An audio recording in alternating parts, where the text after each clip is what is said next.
आज हमने टॉपिक लिया है सेल एंड सेल ऑर्गेनेल। जैसे हमारा ह्यूमन बॉडी रहता है इंडिपेंडेंटली, अलग अलग हमारे बॉडी पार्ट जैसे काम करते हैं, तो हर एक सेल एक इंडिपेंडेंट बॉडी है और हर एक सेल इंडिपेंडेंट बॉडी में अलग अलग छोटे छोटे पार्ट होते हैं, तो उन पार्ट को ऑर्गेनेल ऐसा कहा जाता है। और हर एक ऑर्गेनेल जो होता है उसका एक स्पेसिफिक काम रहता है। तो ये सब सिंक्रोनाइजेशन में पूरा सेल काम करता है और जिसकी वजह से क्या होता है, पूरे हमारी जो बॉडी है कंप्लीटली इजीली फंक्शन कर सकती है। तो सेल क्या है, सेल के क्या सेल ऑर्गेनेल है और उसके रिलेटेड क्या क्या फंक्शन है, तो ये हम तब इस चैप्टर में देखने वाले हैं। तो सेल क्या है, तो cell is the structural and functional unit of the living organism. अगर मान लीजिए अगर किसी ऑर्गेनिज्म में अगर सेल नहीं है तो इसका मतलब वो क्या है, तो एक लिविंग ऑर्गेनिज्म नहीं पकड़ा जाएगा। Cells of different sizes and structure are found in different organ. तो देख, अलग अलग साइज के, अलग अलग शेप के, अलग अलग स्ट्रक्चर के और अलग अलग जहाँ से एग्जैक्टली जो ओरिजिन है तो अलग अलग हो सकता है। तो हर लिविंग ऑर्गेनिज्म में अलग अलग सेल अवेलेबल होते हैं। तो एक सेल में क्या क्या कंपोनेंट होते हैं, तो सेल वॉल होती है। तो सेल वॉल यानी कि मान लीजिए ये अंदर सेल है और यहाँ से कोई तो स्ट्रक्चर है।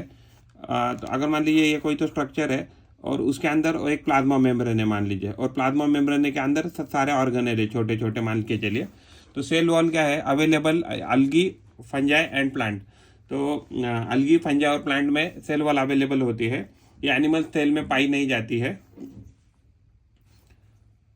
जो सेल वॉल होती है वो इलास्टिक होती है, स्ट्रांग होती है and strong coat around the cell membrane है। ये सेल मेम्ब्रेन को प्लाज्मा मेम्ब्रेन भी कहते हैं। तो प्लाज्मा मेम्ब्रेन के बाहर ये जो एग्जैक्टली जो हम इसको डार्क कर रहे हैं, तो ये क्या है, ये सेल वॉल है कंपोज्ड ऑफ सेल्यूलोज। तो जो अगर हम प्लांट, इसमें एक्चुअली मेजरली हम plant cell and animal cell ही देखने वाले हैं। तो जो प्लांट होते हैं तो प्लांट में एक्चुअली सेल वॉल अवेलेबल होती है ओनली, एनिमल सेल में अवेलेबल नहीं होती है। तो जो सेल वॉल होती है वो सेल्यूलोज से एंड पेक्टिन से बनी रहती है। अगर ज़रूरत पड़ती है तो as per need lignin, suberin and cutin नाम के अलग अलग उनमें क्या होता है कि जो मटेरियल्स है उसमें डाले जाते हैं। उसका जो फंक्शन होता है सेल वॉल का majorly to support and protect the cell by preventing entry of excess water in the cell. यानी कि कुछ भी मान लीजिए अगर एक्सेस वाटर अगर सेल के अंदर आना चाहता है तो उसको रोकने का मेजर काम सेल वॉल का है। इवन प्रोटेक्शन देने का भी काम क्या है, to support and protect the cell, ये भी सेल वॉल का ही काम है। उसके बाद लेयर आती है प्लाज्मा मेम्ब्रेन। तो प्लाज्मा मेम्ब्रेन जो है तो इसका बहुत अच्छा स्ट्रक्चर दिया है। तो ये सेल वॉल का स्ट्रक्चर दिया है इसमें बुक में। तो प्राइमरी सेल वॉल है, उसके बाद प्लाज्मा मेम्ब्रेन है, उसके बाद सोल्यूबल प्रोटीन्स होते हैं उसके अंदर, फिर हेमीसेल्यूलोज पेक्टिन होता है, फिर सेल्यूलोज माइक्रोफाइबर होता है एंड मिडल लेमेला होता है। अगर हम प्लाज्मा मेम्ब्रेन की बात करें तो प्लाज्मा मेम्ब्रेन का ये स्ट्रक्चर है। तो स्ट्रक्चर ऑफ प्लाज्मा मेम्ब्रेन है एग्जैक्टली ये लिपिड से बना रहता है। लिपिड भी है इसमें, ये बीच वाले ये जो पार्टिकल दिख रहे हैं, राइट। अगर ये बीच वाले जो पार्टिकल थे ये क्या है एग्जैक्टली, एक minute, now you can see better, right. तो ये जो बीच वाले जो स्ट्रक्चर है, अगर हम इसकी बात करें तो अगर सेल वॉल की बात करें तो ये जो बीच वाले स्ट्रक्चर है ये प्रोटीन है। ये जो येलोइश आपको दिख रहा है ये तो लिपिड के स्ट्रक्चर है। तो लिपिड बाई लेयर है, यानी ऊपर भी लिपिड नीचे भी लिपिड होते हैं। लिपिड यानी फैट होते हैं और ऊपर उसके बीच में मान लीजिए पूरी तरह से एग्जैक्टली प्रोटीन उसमें फंसा रहता है, या अदरवाइज देखिए यहाँ पूरा फंसा है, यहाँ क्या है एग्जैक्टली पूरा फंसा नहीं है। तो ऐसा एक स्ट्रक्चर होता है। एंड अगर हम इसकी बात करें सेल वॉल की, तो सेल वॉल में हेमी सेल्यूलोज है, पेक्टिन है, सेल्यूलोज माइक्रोफाइबर है, सोल्यूबल प्रोटीन है। उसके बाद प्राइमरी सेल वॉल है, फिर प्लाज्मा मेम्ब्रेन है, फिर मिडल लेमल है। तो ये स्ट्रक्चर किसका है, तो सेल वॉल का। सेल वॉल क्या रहती है, आउटर मोस्ट रहती है। उसके अंदर क्या रहती है, तो उसके अंदर सेल मेम्ब्रेन होती है प्लांट इसमें प्लांट सेल में। तो plasma membrane it is a thin, fragile and elastic covering separate cell component from outer environment. तो आउटर एनवायरनमेंट से बचाने का काम प्लाज्मा मेम्ब्रेन करता है। स्ट्रक्चर में अगर देखें तो वो प्रोटीन से बनी रहती है। Protein molecules are embedded into 2 layer of phospholipid, यानी लिपिड भी है एंड प्रोटीन भी है और फॉस्फोलिपिड उसमें रहते हैं। सिलेक्टिवली परमिएबल एंड सिलेक्टिवली इनपरमिएबल, यानी कि कुछ चीज़ों को अलाउ करती है अंदर आने के लिए और कुछ चीज़ों को रोकती है अंदर आने से, या कुछ चीज़ों को बाहर फेंक देती है। बिकॉज ऑफ दिस, इसकी वजह से पानी, सॉल्ट, ऑक्सीजन सेल में एंटर कर पाते हैं एंड CO2 जो है सेल से बाहर निकल जाता है। It helps to maintain homeostasis, यानी कि बाहर का कोई भी क्लाइमेट हो, टेम्परेचर, कैसा भी स्ट्रक्चर हो या कैसे भी कंडीशन हो, तो वो अंदर का स्ट्रक्चर को चेंज नहीं होने देता है प्लाज्मा मेम्ब्रेन। और सेल्यूलर एनवायरनमेंट को जैसे है वैसे रखता है जैसे चाहिए, तो उसको बोलते हैं होम्योस्टेटिस। उसके बाद है एंडोसाइटोसिस। एंडोसाइटोसिस एक प्रोसेस है कि जिसमें क्या है कि जो भी सेल है, सेल के अंदर कोई भी चीज़ अंदर आती है या सेल कोई भी खाना खा लेता है, तो it is the process to gulp and engulf food and other substances from outer environment. यानी कि किसी भी आउटर एनवायरनमेंट से अगर सेल के अंदर कोई भी चीज़ जा रही है तो इसको एंडोसाइटोसिस ऐसा कहा जाएगा। दूसरे हमारी कंसेप्ट है एक्सोसाइटोसिस। मान लीजिए कोई भी सेल है, सेल के बाहर अगर कोई भी मटेरियल बाहर जा रहा है तो इसको क्या कहेंगे? एक्सोसाइटोसिस कहेंगे। To excrete waste material out of the cell, इसको क्या कहा जाता है? तो एक्सोसाइटोसिस कहा जाता है। There are some processes which do not consume the cellular energy. तो कौन से प्रोसेस है कि जो सेल्यूलर एनर्जी यानी एनर्जी नहीं लगती है वो प्रोसेस कैरी आउट होने के लिए? जैसे डिफ्यूजन है, फिर ऑस्मोसिस है। तो डिफ्यूजन है, ऑस्मोसिस है, ये प्रोसेस है, इसमें क्या एनर्जी नहीं लगती है। तो अगर हम डिफ्यूजन की बात करते हैं तो entry and exit of small molecules like O2 and CO2। तो जैसे अंदर बाहर जो हम करते हैं सेल के अंदर बाहर, ऑक्सीजन गैस हो गई या CO2 गैस हो गई, कार्बन डाइऑक्साइड गैस हो गई, तो एग्जैक्टली इसके एंट्री को एग्जिट को क्या होता है? एनर्जी खर्च नहीं करता है सेल। ऑस्मोसिस, इसमें भी लिखा है small molecules other than this. अगर कोई छोटे मॉलिक्यूल है तो उसकी एंट्री और एग्जिट भी क्या होती है? विदाउट एनर्जी होती है। ऑस्मोसिस क्या है? ऑस्मोसिस ये है प्रोसेस, इसमें क्या होता है? वाटर जो है हाई कॉन्सेंट्रेशन से लो कॉन्सेंट्रेशन की तरह विदाउट एनर्जी एक्सपेंडिचर मूव करता रहता है, उसको ऑस्मोसिस ऐसे कहा जाता है। It is done through selectively permeable membrane है। तो यानी कि जो प्लाज्मा मेम्ब्रेन की वजह से पानी जो है सेल के अंदर या सेल के बाहर जा सकता है, तो उसको ऑस्मोसिस कहते हैं। The flowing of water from high concentration to the low concentration. Isotonic solution, अगर हम आइसोटोनिक सॉल्यूशन की बात करें तो आइसोटोनिक के हमें कोई एग्जांपल दिए हैं। तो अगर हम यहाँ देखते हैं, can you see this? Now you can see this better, right? देखिए यहाँ से सेल से पानी बाहर जा रहा है, यहाँ सेल के कुछ पानी अंदर भी आ रहा है, कुछ पानी बाहर भी जा रहा है। अगर ये इस केस में देखें तो इसमें सेल में कुछ पानी अंदर आ रहा है, यहाँ कम्प्लीटली बाहर जा रहा है, यहाँ कम्प्लीटली अंदर आ रहा है, और यहाँ क्या हो रहा है? कम्प्लीटली अंदर भी आ रहा है और बाहर भी आ रहा है। तो ये कैसे होता है? तो इसमें एक्चुअली 3 प्रकार होते हैं: हाइपरटोनिक सोल्यूशन, उसके बाद isotonic solution and hypotonic solution. तो मान लीजिए ये जो हाइपरटोनिक है तो बाहर पानी ज़्यादा है। अगर सेल के रेफरेंस में देखें हाइपरटोनिक, तो मान लीजिए सेल के अंदर बहुत पानी है, तो हम क्या सेल के रेफरेंस में देखेंगे, सेल के अंदर बहुत सारा पानी है, तो पानी क्या करना चाहेगा? तो बाहर जहाँ पानी कम है वहाँ जाना चाहेगा, तो पानी जो है बाहर निकल जाएगा। अगर हाइपोटोनिक, अगर सेल के रेफरेंस में देखें तो सेल में पानी कम है और बाहर पानी ज़्यादा है, तो क्या हो जाएगा? उसकी वजह से पानी क्या हो जाएगा? सेल के अंदर आ जाएगा, तो इसको बोलते हैं हाइपोटोनिक सिचुएशन। और आइसोटोनिक सोल्यूशन सिचुएशन को कैसे कह सकते हैं? आइसोटोनिक सोल्यूशन को कि पानी जितना अंदर है सेल के अंदर उतना ही पानी बाहर है, यानी कि दोनों साइड में क्या सेम प्रेशर है पानी का, तो उसको ही क्या बोलते हैं? आइसोटोनिक सोल्यूशन या आइसोटोनिक सिचुएशन। तो इसमें क्या होता है? जितना पानी अंदर आता है उतना ही पानी बाहर चला जाता है। तो इसका इस्तेमाल क्या करते हैं हम? तो आइसोटोनिक सॉल्यूशन एक ऐसा सिचुएशन है जिसमें outside medium and inside the cell has same proportion of water.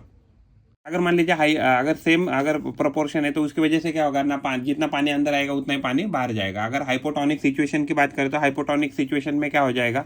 The cell has a less water than the outside medium. तो यानी कि सेल के अंदर पानी कम है, सेल के अंदर पानी कम है तो सेल के अंदर पानी चला जाएगा। तो इस केस को क्या बोलते हैं? Hypotonic solution. The cell has less water than the outside medium, so water enter the cell. इसको एंडोमोसिस ऐसे कहते हैं, एंडोमोसिस। सेल के अंदर पानी आता है तो उसको बोलते हैं एंडोमोसिस। जैसे फॉर एग्जाम्पल रेजिन अगर हम पानी में भिगोते हैं तो क्या हो जाता है? कुछ समय के बाद वो फूल जाती है और उसमें पानी भर जाता है और टर्जिड हो जाती है। इस प्रोसेस को ही क्या कहते हैं? ये एग्जैक्टली कौन सा सिचुएशन है? तो ये हाइपोटोनिक सोल्यूशन का सिचुएशन है। अगर हाइपरटोनिक सोल्यूशन की बात करें तो अगर मान लीजिए अगर हम कोई सोल ले तो उस यानी कि सेल जो है तो सेल के अंदर क्या है? सेल के अंदर कम पानी है और बाहर क्या है? पानी ज़्यादा है। तो यहाँ हायर पानी है, यहाँ लोअर पानी है, तो पानी क्या हो जाएगा? हाइपरटोनिक ना, सॉरी। तो मान लीजिए सेल है तो इसमें पानी ज़्यादा है और यह पानी बाहर क्या है? आउटसाइड में कम है। तो इसकी वजह से क्या होता है कि सेल के बाहर पानी निकलता रहता है। तो इसकी वजह से क्या होता है? The cell has a more water than the outside medium, so the water comes out of the cell. जब पानी बाहर आता है सेल से तो इसको एक्सोमोसिस ऐसे कहते हैं। इसका एग्जांपल है, फॉर एग्जांपल फ्रूट पीसेस अगर हम थिक शुगर सॉल्यूशन में रख देंगे तो क्या हो जाएगा, वाटर जो है वो फ्रूट पीसेस से बाहर निकलना चालू हो जाएगा, और उसकी वजह से क्या हो जाएगा, अगर कुछ समय के बाद देखें तो हम देखेंगे तो फ्रूट जो पीसेस है वो क्या हो गए, श्रिंक हो गए। और ये क्या करते हैं, कॉन्ट्रैक्शन, ये किसकी वजह से होता है, तो इसकी वजह से जो साइटोप्लाज्म होता है, तो साइटोप्लाज्म में कॉन्ट्रैक्शन होता है। तो इस केस को जहाँ मान लीजिए पानी इसके बाहर निकल जाता है सेल के, तो इसके क्या बोलते हैं, प्लाज्मोलिसिस। उसके बाद हमारा टॉपिक है साइटोप्लाज्म। तो साइटोप्लाज्म ये एग्जैक्टली सेल है, तो ये ऑनियन सेल है। तो ऑनियन सेल को इसमें बुक डायग्राम में दिखाया है। तो ये ऑनियन सेल है, तो सेल ऑफ ऑनियन पीलिंग है। तो इसमें सेल वॉल भी दिखाई गई है। ये जो डॉट दिख रहे हैं आपको, ये दिख रहे हैं, ये क्या है, तो ये न्यूक्लियस है। उसके बाद ये जो पिंक कलर का जो स्ट्रक्चर है, लिक्विड जैसा जो स्ट्रक्चर है, उसको साइटोप्लाज्म ऐसा कहा जाता है। और उसके बाद जो जो बड़ी बड़ी गैप्स है, तो उस बड़ी बड़ी गैप्स को क्या कहते हैं, तो वैक्यूल ऐसे कहा जाता है। उसके बाद एग्जैक्टली ये सारे स्ट्रक्चर अगर हमें सही से देखना है तो हमें कहाँ देखना है, तो ये जो इलेक्ट्रॉन माइक्रोस्कोप है, तो इलेक्ट्रॉन माइक्रोस्कोप में हम ये देख सकते हैं। तो इलेक्ट्रॉन माइक्रोस्कोप का ये स्ट्रक्चर है जो आपको बुक में दिया है, एक मिनट, ओके। तो ये जो इलेक्ट्रॉन माइक्रोस्कोप है, इसका पिक्चर दिखाया है।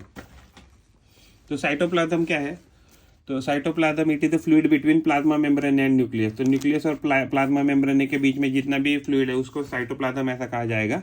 ये एक मूविंग होता है, कंटिन्यूसली मूविंग सब्सटेंस, मूविंग रहता है और सिकी सब्सटेंस होता है। Many cell organelles are suspended in it. तो बहुत सारे जो सेल ऑर्गेनेल है उसमें क्या होता है, सस्पेंडेड रहते हैं, किसमें, साइटोप्लाज्म में। Medium for cellular chemical reaction, तो जो भी कुछ केमिकल रिएक्शन होती है मेजरली वो साइटोप्लाज्म में ही होती रहती है। तो अगर मान लीजिए साइटोप्लाज्म है, तो साइटोप्लाज्म से अगर हमने सब अगर ऑर्गेनेल हटा देंगे तो क्या बचेगा, एक स्टिकी सब्सटेंस बचेगा। तो वो जो sticky substance without the organelles है, तो उसको क्या कहते हैं, साइटोसोल ऐसे कहते हैं। साइटोसोल होता है वो स्टोर करता है अमाइनो एसिड को, ग्लूकोज को, विटामिन को, ये अलग अलग कंपोनेंट को, मटेरियल्स को, सब्सटेंस को स्टोर करता है। एनिमल सेल की अगर साइटोप्लाज्म की बात करें तो ये मोर ग्रैन्युलर होता है compare to the plant cell. तो प्लांट सेल के कंपेयर में एनिमल सेल का साइटोप्लाज्म ज़्यादा थिक और डेंस और ग्रैन्युअल होता है। प्लांट सेल की अगर साइटोप्लाज्म की बात करें वो थिन रहता है and mostly push to the periphery due to the large central vacuole. अगर मान लीजिए अगर हम प्लांट सेल देखते हैं तो ये हमें प्लांट सेल का एग्जाम्पल दिया है बुक में। ये एग्जैक्टली प्लांट सेल है। तो क्योंकि देखिए यहाँ क्या है कि ये जो बीच वाला जो स्ट्रक्चर है वो बहुत बड़ा है, तो इसको क्या कहते हैं, वैक्यूल ऐसे कहते हैं। तो वैक्यूल बहुत बड़ा होता है प्लांट सेल में, तो उसकी वजह से क्या होता है कि जो ये रहता है साइटोप्लाज्म वो पुश पेरीफेरी पे पुश किया जाता है। उसके बाद सेल ऑर्गेनेल क्या है कि छोटे छोटे, हम जैसे हमारे बॉडी के जैसे बॉडी पार्ट है, जैसे हैंड है, लिम्स है, नोज है, ईयर है, छोटे छोटे पार्ट है, वैसे सेल में भी क्या होता है, छोटे छोटे पार्ट रहते हैं, उसको क्या कहते हैं, सेल ऑर्गेनेल ऐसे कहते हैं। These are the specialised sub unit having specific function within the cell. तो हर एक जो सेल ऑर्गेनेल है उसका एक स्पेसिफिक काम होता है। They are organs of the cell. जैसे ये सेल ऑर्गेनेल को ही हम ऑर्गन्स ऑफ द सेल ऐसे कह सकते हैं। Each organelle own lipoprotein membrane है। तो जो भी ऑर्गेनेल होता है तो उसके पास खुद का क्या रहता है, लिपोप्रोटीन मेम्ब्रेन है, यानी कवर ऐसा रहता है। Can be seen only with electron microscope. अगर हम न्यूक्लियस और क्लोरोप्लास्ट को छोड़े तो बाकी के अगर जो भी सेल ऑर्गेनेल है तो उनको देखने के लिए हमें क्या किसकी ज़रूरत पड़ेगी, तो हमें ज़रूरत पड़ेगी इलेक्ट्रॉन माइक्रोस्कोप की, यानी ये बहुत छोटे होते हैं साइज में। न्यूक्लियस का ये स्ट्रक्चर है। तो ये न्यूक्लियस एक राउंड स्ट्रक्चर रहता है, उसके अंदर जो भी ये पिंक कलर का दिख रहा है ये न्यूक्लियोलस है। उसके अंदर एग्जैक्टली क्रोमेटिन फाइबर्स होते हैं। उसके बाद ये न्यूक्लियर पोर्स है। तो न्यूक्लियर पोर की वजह से क्या होता है, कुछ मटेरियल अंदर आ सकता है और कुछ मटेरियल आसानी से बाहर जा सकता है। और उसकी वजह से एंड न्यूक्लियर मेम्ब्रेन भी होता है। तो न्यूक्लियर मेम्ब्रेन क्या करता है, तो जो न्यूक्लियोलस रहता है, इवन क्रोमेटिन फाइबर है और अंदर कुछ डीएनए आरएनए भी होते हैं। तो एग्जैक्टली उनको क्या करता है, इवन कुछ प्रोटीन भी होते हैं, तो उसको क्या करता है, तो उसको प्रोटेक्ट करता रहता है ये आउटर मेम्ब्रेन है या न्यूक्लियर मेम्ब्रेन है। Nucleus is nothing but nucleus membrane covered by double layered. तो ये जो लेयर होती है ये डबल लेयर्ड होती है, मेम्ब्रेन है जो कवर करती है न्यूक्लियस को विथ स्मॉल पोर। तो उसमें स्मॉल पोर्स होते हैं। Pores allow the passage of material in and out of the nucleus. तो जो पोर्स है तो उसकी वजह से क्या होता है कि न्यूक्लियस के अंदर या बाहर अगर कोई मटेरियल लेके जाना है that can be easily done with the help of pores, nuclear pores. Nucleus की बात करें तो न्यूक्लियस जो एक्चुअली यूकैरियोटिक है, यूकैरियोटिक जो ये है एनिमल हो या प्लांट है, तो उसमें जो न्यूक्लियस होता है उसमें एक वन राउंड न्यूक्लियोलस होता है। उसके बाद नेटवर्क ऑफ क्रोमेटिन फाइबर्स भी होते हैं। तो क्रोमेटिन फाइबर्स क्या है? These are the thin thread like structure. कि क्रोमेटिन फाइबर एग्जैक्टली डीएनए है, क्योंकि एग्जैक्टली जो अगर वो कंडेंस होते हैं तो एग्जैक्टली उसको ही हम क्या कहते हैं? तो डीएनए से कहते हैं। तो क्रोमोसोम्स क्या है? तो अगर कंडेंस क्रोमेटिन फाइबर जो थिन क्रोमेटिन फाइबर है, अगर उनको कंडेंस किया जाएंगे तो उसको ही क्रोमोसोम ऐसे कहा जाएगा। तो condense chromatin fibres at the time of cell division. तो जो कंडेंसेशन होता है क्रोमेटिन फाइबर्स का, वो कब होता है? Only at the time of cell division. तो जीन्स क्या है? तो genes are the functional segment on the chromosome. मान लीजिए आपने एक मान लीजिए डीएनए ऐसा कुछ तो बना है, तो इसके ऊपर मान लीजिए ये कोई तो पर्टिकुलर पॉइंट है और ये पर्टिकुलर पॉइंट है। ये पर्टिकुलर पॉइंट क्या कर रहा है? कुछ इन्फॉर्मेशन कैरी कर रहा है, या इवन ये कुछ पॉइंट और ये पॉइंट कुछ पर्टिकुलर इन्फॉर्मेशन कैरी कर रहा है। तो इसको हम क्या कह सकते हैं? तो जीन ऐसे कह सकते हैं। तो genes are functional segment on the chromosome, क्योंकि जीन्स ही है कि बहुत सारे जीन्स मिलके ही क्या बनता है? तो आपका डीएनए बनता है। या आप उसके क्या बोलते हैं, आप उसके क्रोमोसोम किससे बना रहता है? तो ये डीएनए से बना रहता है। और डीएनए के अंदर जो बेसिक यूनिट रहता है वो क्या रहता है? तो जीन होता है। आरबीसी जो होते हैं तो उसके पास खुद का न्यूक्लियस नहीं होता है, क्योंकि अगर उसमें न्यूक्लियस की साइज ज़्यादा होती है तो उसकी वजह से क्या होगा? Large amount of oxygen carry नहीं कर पाएगा। आरबीसी जो है तो न्यूक्लियस नहीं होने के कारण बहुत सारा अमाउंट ऑफ ऑक्सीजन क्या करती है? इजीली कैरी आउट कर सकती है। जो सीव ट्यूब्स होते हैं प्लांट में, यानी कि फ्लोएम जो होता है प्लांट में, तो फ्लोएम भी क्या होता है? उसके पास भी न्यूक्लियस नहीं होता है। उसकी वजह से क्या होता है कि वो जो फूड है, तो फूड आसानी से easily they can transport in a phloem. उसके बाद हमारे पास स्ट्रक्चर है एंडोप्लाज्मिक रेटिकुलम। तो endoplasmic reticulum if you talk about, then this is the endoplasmic reticulum. तो एंडोप्लाज्मिक देखिए यहाँ एग्जैक्टली न्यूक्लियस है, न्यूक्लियस से ये चिपका हुआ है। तो एक साइड से तो वो चिपका है न्यूक्लियस से, और दूसरे साइड से वो कहाँ से चिपका है? तो अटैच है वो प्लाज्मा मेम्ब्रेन से। तो ये राइबोसोम है, उसके ऊपर देखिए यहाँ इस साइड में कुछ ग्रैन्युलर स्ट्रक्चर दिख रहे हैं। तो this granular structures are nothing but the ribosome. और यहाँ देखेंगे तो आपको क्या मिलेगा कि यहाँ क्या है कि एग्जैक्टली कुछ भी ये नहीं मिल रहा है, आपको कुछ भी स्ट्रक्चर नहीं मिल रहा है, यानी उसके ऊपर क्या नहीं है? तो राइबोसोम्स नहीं है। तो ये जो रफ स्ट्रक्चर है तो ये प्रोटीन बनाता है, और ये जो स्मूथ स्ट्रक्चर है तो ये क्या बनाता है? तो लिपिड बनाता है।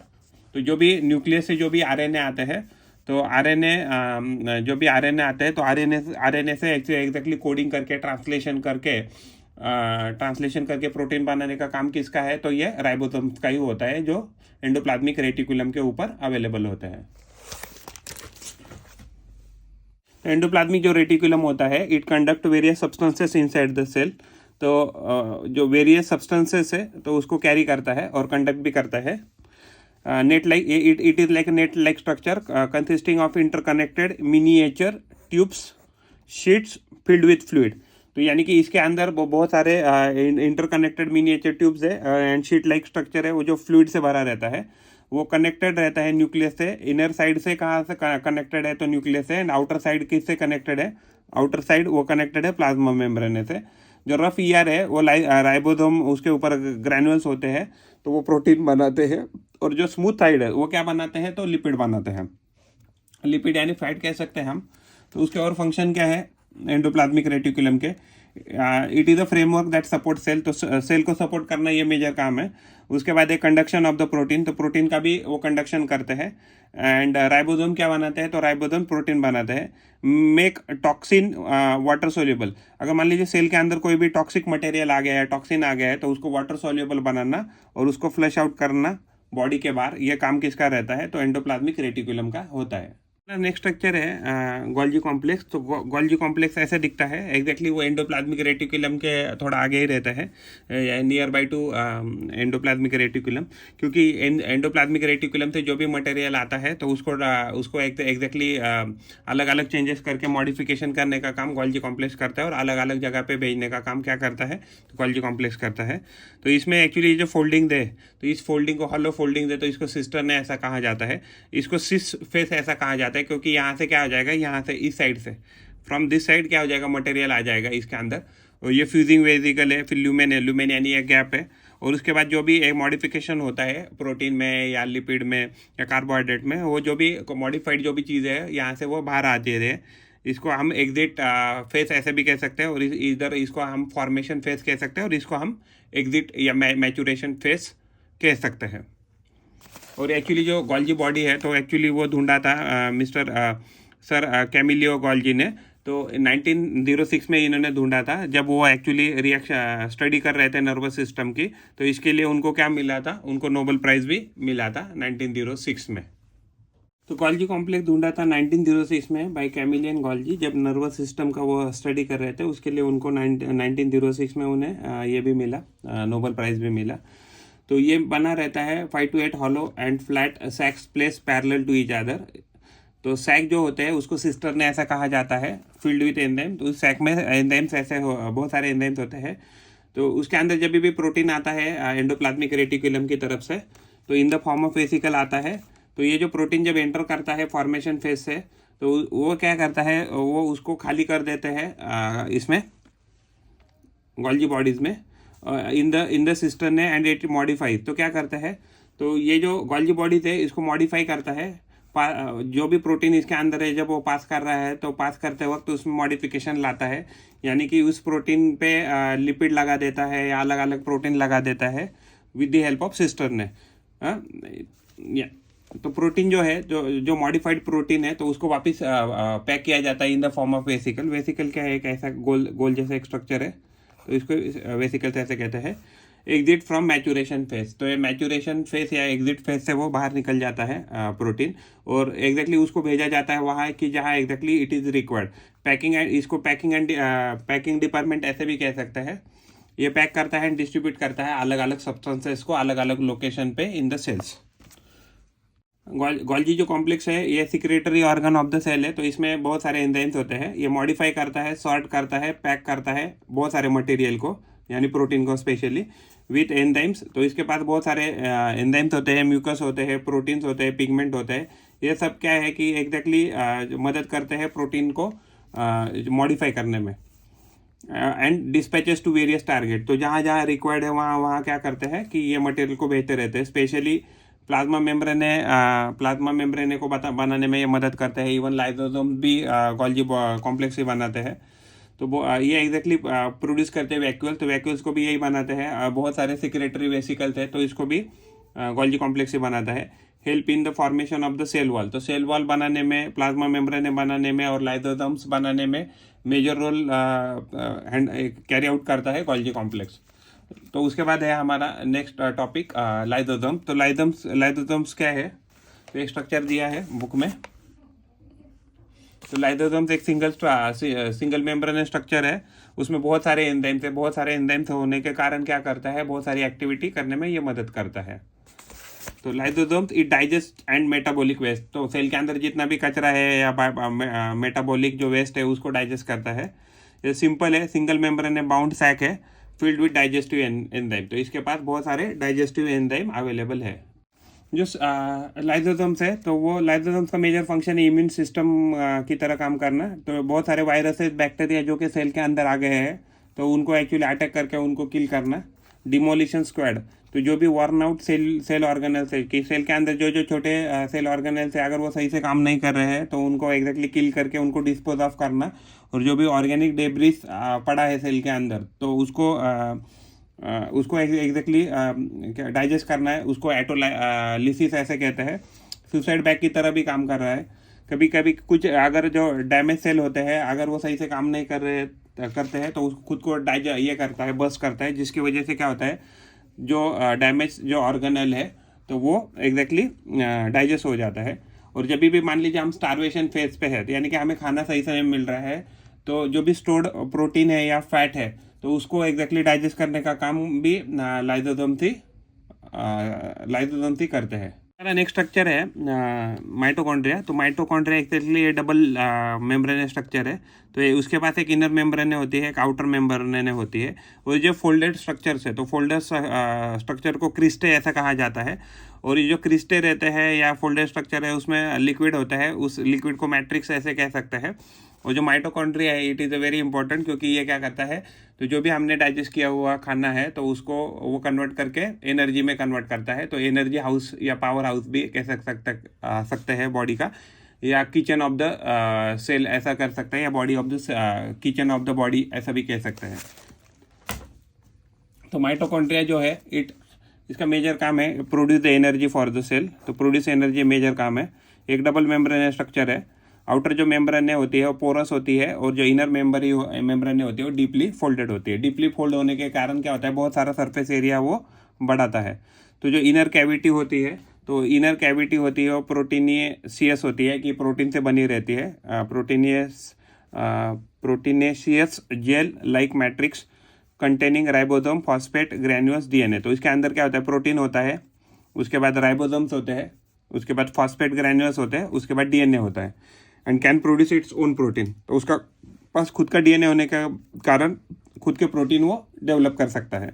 Oxidise carbohydrate and fat in the cell. तो जो भी बॉडी में कार्बोहाइड्रेट है और फैट है, तो उनका ऑक्सीडेशन करने का काम ये करता है माइटोकॉन्ड्रिया।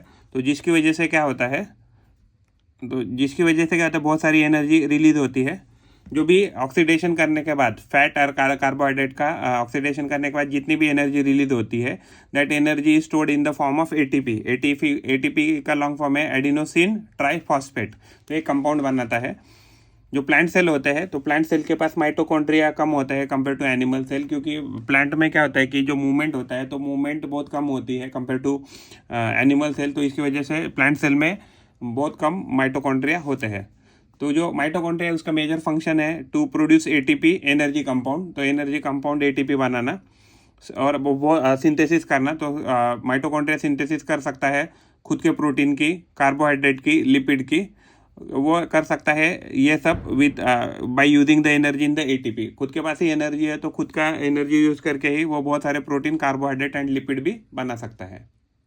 जो आरबीसी होते हैं, तो आरबीसी यानी कि रेड ब्लड सेल्स या रेड ब्लड कॉर्पस्कल्स ऐसे भी कह सकते हैं। तो उसमें क्या होता है, माइटोकॉन्ड्रिया नहीं होता है, क्योंकि अगर उसमें माइटोकॉन्ड्रिया होगा तो क्या हो जाएगा, वो उसमें से जो भी ऑक्सीजन है उसको यूज़ कर लेगा और खुद बहुत सारा मटेरियल को ऑक्सीडाइज करने की कोशिश करेगा। इसके वजह से आरबीसी जो होता है, तो आरबीसी में माइटोकॉन्ड्रिया न्यूक्लियस नहीं होता। न्यूक्लियस इसलिए नहीं होता क्योंकि साइज ज़्यादा होती है, तो उसकी वजह से बहुत ज़्यादा ऑक्सीजन वो कैरी नहीं कर पाएगा। उसके बाद है हमारा नेक्स्ट स्ट्रक्चर वैक्यूल्स। तो वैक्यूल एक्चुअली इरेगुलर शेप का है, तो ये फिक्स शेप नहीं है। तो ये जनरली जो अगर अवेलेबल है तो कि कहाँ अवेलेबल रहेंगे, तो ये जो प्लांट सेल है, तो प्लांट सेल में ही वैक्यूल्स अवेलेबल रहेंगे। Can you see this? हाँ, now you can see better. तो ये जो है, तो जनरली किस में सिर्फ प्लांट जो सेल है तो उसमें ही अवेलेबल रहेंगे। तो जो वैक्यूल्स होते हैं, तो वैक्यूल्स का मेजर काम रहता है टू स्टोरेज, ये स्टोरेज सैक की तरह काम करता है। इसमें सॉलिड एंड लिक्विड दोनों कंटेंट को वो कैरी करता है। नो एनी टिपिकल शेप, उसका खुद का कोई शेप नहीं होता है। Structure according to need change होता रहेगा। बाउंड बाय सिंगल मेम्ब्रेन है, तो ये सिंगल मेम्ब्रेन है ऑर्गेनेल है। उसके मेजर जो फंक्शन है वैक्यूल के, तो वैक्यूल के मेजर फंक्शन है maintain osmotic pressure of the cell. Osmotic pressure को मेंटेन करने का, यानी कि पानी के लेवल को मेंटेन करने का, and store metabolic by product and and product. तो मेटाबॉलिज्म जो है सेल का हुआ, तो मेटाबॉलिक जो बाय प्रोडक्ट है, यानी कि जो भी डाइजेशन करते समय, कैटाबॉलिक एनाबॉलिक प्रोसेस करते समय जो भी बाय प्रोडक्ट निकले हैं या एंड प्रोडक्ट निकले हैं, जैसे for example glycogen, protein, water, इसको वो स्टोर करता है वैक्यूल। उसके बाद जो एनिमल सेल है, तो एनिमल सेल में एग्जैक्टली वो अगर है अवेलेबल, तो जनरली नहीं होता है, अगर है भी तो स्मॉल साइज में रहता है। उसका मेजर काम रहता है to store waste product and food. अगर अमीबा जो ये है, तो अमीबा में अगर अवेलेबल है वैक्यूल, तो उसका मेजर काम होता है to store food before digestion. तो वो टेम्पररी पीरियड के लिए वैक्यूल में खाने को रखता है। प्लांट सेल जो है, तो प्लांट सेल जो है वो फुल ऑफ सेल सैप से भरा रहता है। सेल सैप यानी एक प्रकार का लिक्विड कह सकते हैं, and provide turgidity and rigidity to them. तो प्लांट सेल में वैक्यूल का मेजर काम है to provide turgidity and rigidity to the plant cell. उसके बाद हमारा नेक्स्ट टॉपिक है प्लास्टिड। प्लास्टिड एक प्रकार में अलग अलग प्रकार के एक्चुअली केमिकल होते हैं, तो उसका कुछ फोटो नहीं है। तो give colour to the plant, flower, leaf, fruit. तो प्लांट को कलर देना, फ्लावर को कलर देना, लीफ को कलर देना, फ्रूट को कलर देना, तो ये काम प्लास्टिड करते हैं। तो ये कलर पिगमेंट होते हैं, available only in plant cell. तो ये सिर्फ कहाँ पाए जाएंगे, तो ये पाए जाएंगे सिर्फ प्लांट सेल में। इट हैज डबल मेम्ब्रेन है। इनके पास डबल मेम्ब्रेन इसलिए होती है क्योंकि उनको ज़्यादा प्रोटेक्शन चाहिए और कुछ मटेरियल अंदर छोड़ना है सेल के, और कुछ मटेरियल मान लीजिए नहीं छोड़ना है, तो उसके लिए डबल लेयर स्ट्रक्चर होता है। तो बहुत सारे कलर, अलग अलग पिगमेंट देते हैं। जैसे क्लोरोफिल जो है वो ग्रीन कलर देता है, क्लोरो का मतलब ही ग्रीन है। कैरोटीन जो है वो ऑरेंज कलर देता है। ज़ैंथोफिल जो है वो येलो कलर देता है। एंथोसाइनिन जो है वो पर्पल या ब्लू कलर देता है। बीटालेन जो है, तो बीटालेन जो है वो डार्क पिंक कलर देता है। अगर आपने कभी किसी प्लांट के रूट देखे रहेंगे तो वो कैसे रहेंगे, तो वाइट रहेंगे या कलरलेस रहेंगे। तो that is because of leucoplast. तो ल्यूकोप्लास्ट का कलर एक तो वाइट हो सकता है या कलरलेस हो सकता है, एक प्रकार का प्लास्टिड है। क्रोमोप्लास्ट जो होते हैं, तो क्रोमो यानी कलर, तो ये कलर प्लास्टिड होते हैं, अलग अलग कलर मिलते हैं उसकी वजह से। जो क्लोरोप्लास्ट होता है, फॉर एग्जांपल आपने कभी ग्रीन टोमेटो देखा रहेगा तो वो पकने के बाद रेड हो जाता है। तो जो क्लोरोप्लास्ट है, वो क्लोरोप्लास्ट खुद को अलग क्रोमोप्लास्ट में कन्वर्ट कर लेता है। तो वो जो हमने अभी कलर पढ़े थे अलग अलग पिगमेंट के, तो अलग अलग जो भी फ्रूट रहेगा वह वैसे अलग अलग कलर हो जाएंगे। जैसे फॉर एग्जांपल लाइकोपिन जो है, जो रेड टोमेटो में हमें जनरली मिलता है, तो लाइकोपिन रेड कलर का एक पिगमेंट है। उसके बाद हम पढ़ेंगे क्लोरोप्लास्ट। तो क्लोरो यानी ग्रीन, तो ये क्या है, ग्रीन प्लास्टिड्स है। These are important for photosynthesis process. Photosynthesis के लिए बहुत इंपॉर्टेंट है, क्योंकि क्या करते हैं, they trap the solar energy और उसको कन्वर्ट करते हैं केमिकल एनर्जी में।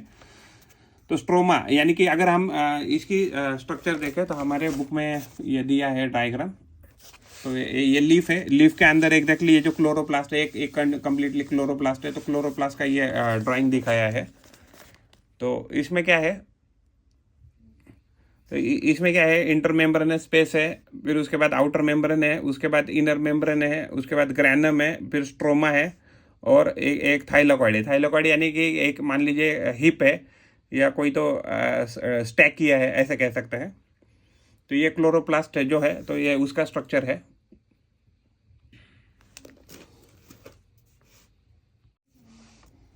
तो क्लोरोप्लास्ट जो है, it is important for photosynthesis process. वो सोलर एनर्जी को कन्वर्ट करता है केमिकल एनर्जी। जो स्ट्रोमा होता है, तो स्ट्रोमा एक प्रकार का लिक्विड है। Stroma contains enzyme. तो जो लिक्विड होता है तो उसमें क्या होते हैं, बहुत सारे एंजाइम्स होते हैं, डीएनए होता है, राइबोसोम होता है, और कार्बोहाइड्रेट रहते हैं नेसेसरी फॉर फोटोसिंथेसिस। तो फोटोसिंथेसिस करने के लिए उसका खुद का ओन अरेंजमेंट होता है। जो फंक्शंस होते हैं, तो क्लोरोप्लास्ट जो होता है, तो क्लोरोप्लास्ट का मेजर काम रहता है convert solar energy to the chemical energy. जो क्रोमोप्लास्ट है यानी कि कलर पिगमेंट है, क्लोरोप्लास्ट यानी ग्रीन पिगमेंट, क्रोमोप्लास्ट यानी कलर पिगमेंट। तो वो क्या करते हैं, प्लांट के जो लीफ है, फ्लावर है, फ्रूट है, उसको क्या करते हैं, कलर देते हैं। जो ल्यूकोप्लास्ट है यानी कि रूट की अगर हम स्ट्रक्चर की बात करें, तो रूट को एग्जैक्टली वो वाइट कलर दे सकते हैं, या अदरवाइज उसका मेजर काम रहता है synthesis and storage of food. तो क्या करते हैं, वो खाने को स्टोर करने का काम करते हैं। जैसे फॉर एग्जांपल स्टार्च स्टोर कर सकते हैं, ऑयल स्टोर कर सकते हैं, एंड प्रोटीन स्टोर कर सकते हैं, रादर करते हैं। माइटोकॉन्ड्रियन जो प्लास्टिड है, तो उनके पास खुद का डीएनए होता है, उसके वजह से वो खुद का प्रोटीन बना सकते हैं, खुद को वो डुप्लीकेट या रेप्लिकेट कर सकते हैं। किसकी वजह से, बिकॉज ऑफ खुद के पास खुद का डीएनए भी है एंड राइबोसोम्स भी है, माइटोकॉन्ड्रिया एंड प्लास्टिड के पास। तो सेल ऑर्गेनेल जो होते हैं, तो वो बहुत सारे फंक्शन कैरी आउट करते हैं, तो smoothly in animal and plant cell. अगर मान लीजिए प्लांट सेल और एनिमल सेल में जो सेल ऑर्गेनेल नहीं रहेंगे, तो उनके जो फंक्शन है वो सही से कैरी आउट नहीं होंगे। तो इसकी वजह से जो है, तो जो यूकैरियोटिक सेल है वो सही से अपना काम अच्छे से कर सकते हैं। पूना में एक ऑर्गेनाइजेशन है, national centre for sale science. National centre for sale science Pune में है, पुणे यूनिवर्सिटी में। तो ये करती है रिसर्च इन साइटोलॉजी यानी सेल बायोलॉजी में एग्जैक्टली काम करती है। रिसर्च अबाउट कैंसर ट्रीटमेंट, इसका मेजर काम है रिसर्च अबाउट कैंसर ट्रीटमेंट। अगर यूकैरियोटिक सेल की बात करें, तो उसका साइज रहता है अराउंड 5 to 100 माइक्रोमीटर। एक माइक्रोमीटर होता है 10⁻⁻⁶ मीटर। इसमें जो क्रोमोसोम होते हैं वो मोर देन 1 होते हैं। इसके पास जो न्यूक्लियस होता है, न्यूक्लियस के पास न्यूक्लियर मेम्ब्रेन भी होता है, न्यूक्लियोलस भी होता है, एंड न्यूक्लियोप्लाज्म भी होता है। जो माइटोकॉन्ड्रिया एंड प्लास्टिड है, अगर हम प्लांट सेल की बात करें तो उसके पास प्लास्टिड होते हैं।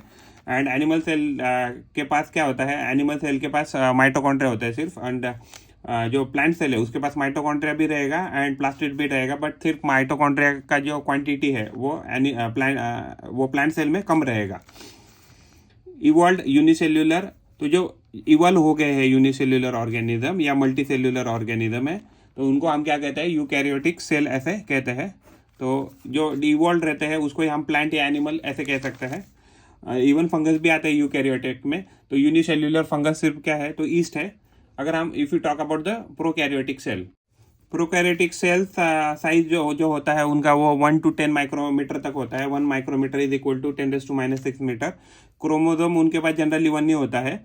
न्यूक्लियोइड जैसे स्ट्रक्चर, यानी कि उनके पास प्रॉपर कोई न्यूक्लियस नहीं होता है। न्यूक्लियोइड रिसेंबलिंग न्यूक्लियस एक स्ट्रक्चर होता है, न्यूक्लियोइड का एक स्ट्रक्चर होता है, यानी ओपन रहता है वो, उसको कोई मेम्ब्रेन वगैरह नहीं होता, उसके अंदर न्यूक्लियोलस भी नहीं होता है। Don't have membrane bound cell organelle. तो उसके अंदर मान लीजिए जो यूकैरियोटिक होता है, प्रोकैरियोटिक होता है, तो उसके मान लीजिए साइटोप्लाज्म में ऐसे ही पड़े रहते हैं, लिक्विड में पड़े रहते हैं ऑर्गेनेल, उनके कोई खुद के सेल मेम्ब्रेन नहीं होते हैं। तो जो प्रोकैरियोटिक है उसका एग्जाम्पल है बैक्टीरिया। तो बैक्टीरिया हम उसको मोनेरा भी कह सकते हैं। तो जो मोनेरा होते हैं, तो मोनेरा आर प्रोकैरियोटिक। तो ये सारे के सारे जो बैक्टीरिया है they are part of the prokaryotic cell.